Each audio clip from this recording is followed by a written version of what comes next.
Senhor reconciliou o mundo em Cristo, confiando no Sua palavra,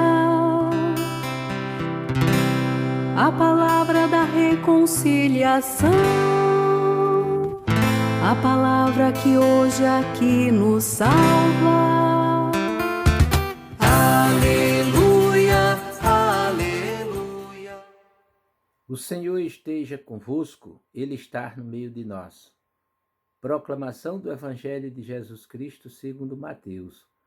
Glória a vós, Senhor.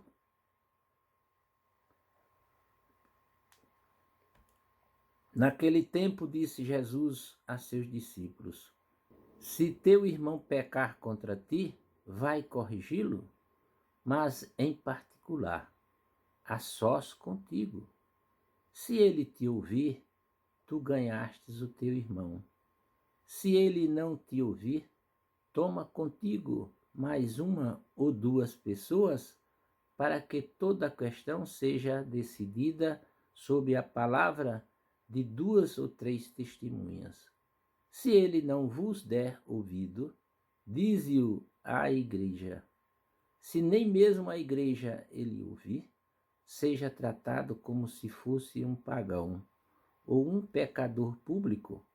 Em verdade vos digo, tudo que ligardes na terra será ligado no céu, e tudo que desligardes na terra será desligado no céu.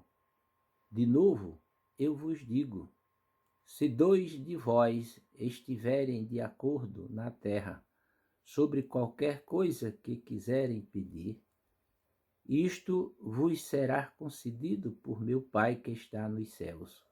Pois onde dois ou três estiverem reunidos em meu nome, eu estou ali no meio deles. Palavra da salvação. Glória a vós, Senhor.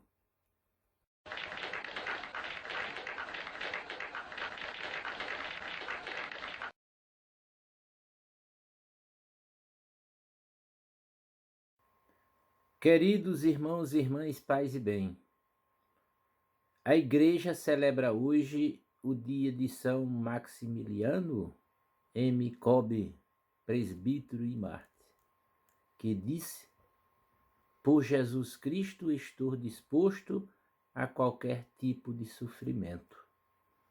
A Imaculada está comigo e ela me ajuda.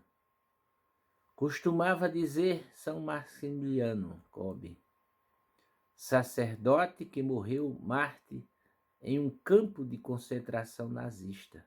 São Maximiliano nasceu na Polônia em 8 de janeiro de 1894, na cidade de Zidunska Wola, que naquele tempo estava ocupada pela Rússia. Foi batizado com o nome de Raimundo na igreja paroquial. Aos 13 anos, ingressou no seminário franciscano da Ordem dos Frades Menores, na cidade polonesa do Lwów, a qual, por sua vez, estava ocupada pela Áustria. No seminário, adotou o nome de Maximiliano. Finalizou seus estudos em Roma em 1918. Foi ordenado sacerdote devoto da Imaculada Conceição. Pensava que a Igreja devia ser militante em sua colaboração com a graça divina para o avanço da fé católica. Movido por esta devoção e convicção, fundou em 1917 um movimento chamado Milícia da Imaculada, cujos membros se consagrariam à bem-aventurada Virgem Maria e teriam o objetivo de lutar, mediante todos os meios moral válidos, pela construção do reino de Deus em todo o mundo. O Evangelho deste dia vem nos lembrar que o fato de sermos irmãos não nos isenta da possibilidade de enfrentarmos divergências nos relacionamentos da família da fé, pois a irmandade não elimina a nossa individualidade. Temos diferenças de criação, formação, visão, doutrina, teologia, liturgia, estratégia e outros que, sem desejarmos, colocam-nos na situação de ofendidos por algum de nossos irmãos. Por isso, como pastor que procura a ovelha perdida, a justiça do reino não se cansa e tenta outra forma de aproximar quem errou. Se ele não lhe der ouvidos, tome consigo mais uma ou duas pessoas para que toda a questão seja decidida sob a palavra de duas ou três testemunhas. À primeira vista, tem-se a impressão de que estaríamos fazendo um cerco em torno de quem errou. Mas essa atitude não pode ser vista sob a ótica da justiça do reino, que tem como princípio fazer de tudo para que o irmão não se perca. E se isso não der certo, toda a comunidade é chamada a se pronunciar. Caso não dê ouvidos, comunique à igreja. E se depois de esgotados todos os recursos, depois de ter dado a quem errou a oportunidade de ouvir o parecer de toda a comunidade, é que a pessoa, por decisão de todos, é excluída. Se nem mesmo a igreja ele der ouvidos, seja tratado como se fosse um pagão ou um cobrador de impostos. Mesmo nesse caso, a comunidade deve manter-se em atitude prudente, dando uma chance em longo prazo, a fim de que a pessoa se arrependa e volte a ela. Antes de condenar ou excluir alguém, é preciso aprender a justiça do reino e ter consciência de que os passos aconselhados por Jesus não são normas rígidas, e sim um modo de agir que tempera com justiça as relações entre pessoas. Em outras palavras, é preciso ser criativo no esforço de recuperar quem erra e se afasta da comunidade. E o espírito que anima essa tarefa não é o da exclusão, mas o da busca para reintegrar, tomar decisão de incluir ou excluir pessoas da comunidade. Não é tarefa fácil, como pretendiam e faziam os chefes da sinagoga naquele tempo. É necessário que tenhamos sempre em conta a advertência de Jesus. Se a justiça de vocês não superar a dos doutores da lei e a dos fariseus, vocês não entrarão no reino do céu. Para tanto, ele dá algumas indicações que passam pela necessidade das pessoas se reunirem em nome dele, a fim de, mediante a oração, chegarem a um consenso. Se 2 de vocês estiverem de acordo na terra sobre qualquer coisa que queiram pedir, isso lhes será concedido por meu Pai que está no céu. Pois onde 2 ou 3 estiverem reunidos em meu nome, eu estou ali no meio deles. É urgente que a comunidade esteja sempre ligada a Cristo pelo fato de, na comunidade, existirem tensões entre os diversos grupos e problemas de convivência.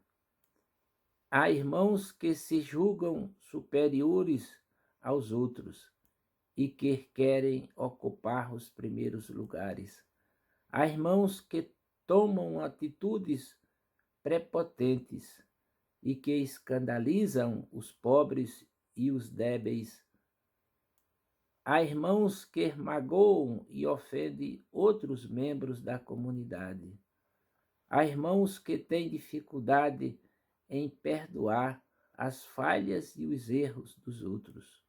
Somente estando em permanente sintonia com Jesus, que nos convida à simplicidade e humildade, ao acolhimento dos pequenos, dos pobres e dos excluídos, ao perdão e ao amor, que conseguiremos vencer.